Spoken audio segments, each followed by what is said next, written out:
Can you tell us a little bit about some of your career and some of the hard moments or the fun moments and how the things that you've worked on have now evolved? Sure. Everybody tells a founding story sort of like it's linear and neat. But early travails, I started a company right after graduate school and we hit the dot-com crash. And so hired my 12 best friends and then fired them. And so that was rough. Oh my gosh. And then we moved into mobile. Then, of course, the telco crash was even worse than the dot-com crash. So after killing two industries, I found myself unemployed and was volunteering at the Internet Archive.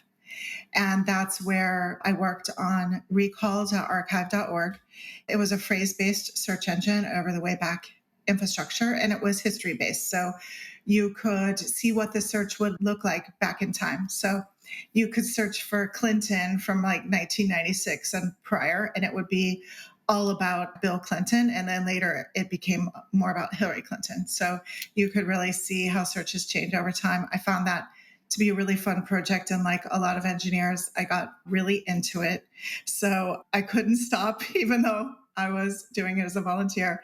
And then when it launched in 2003, it started getting a fair amount of traffic. So back in the day, 5 million queries a day seemed amazing. So I went from a volunteer to people asking for the technology. And so that's how I wound up at Google, launched Terra Google on that infrastructure, which was like a total rewrite. But when it launched, it was 50 times cheaper per search per document. And so when that happens at your startup, Theo, you will be asked to be in charge of a lot of other random projects, which I really enjoyed. And so that was my first stint at Google. Then I started another company, Cool, which was different representations, clustering representations, trying to get deep into the web. I also launched CPedia, which was like an automatic Wikipedia page on any topic. And then that wound up at Android. So the whole team wound up at Android. And it was a completely wild ride. So we were there from 3 million phones to a billion daily active.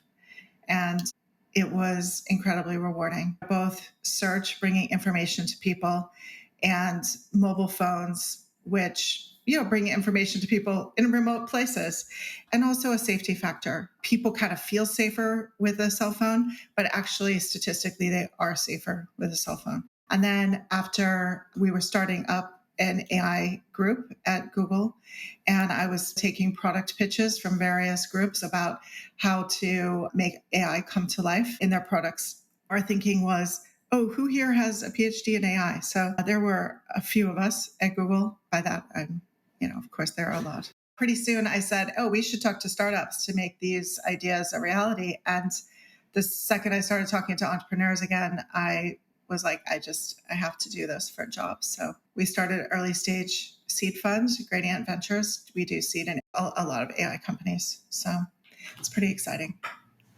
I believe it. We're here to talk about all of the wild trends that are going on here. So I can only imagine the excitement of all the folks that you get to talk with. Yeah. Theo, since we're talking a little bit about Anna's background and career, are there like any elements of Anna's story that really resonate with you, or things that came up for you?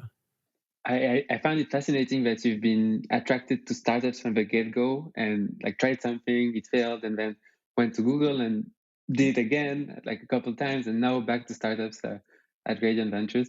So I had somewhat of a similar path of doing a PhD, being super attracted to startups, but was not as bold as you did of trying it from the get-go. So I ended up joining something that already worked. But I definitely resonates that when you join a startup, you have to like touch a bit of everything. It was funny. I was on a panel. This was obviously pre-COVID.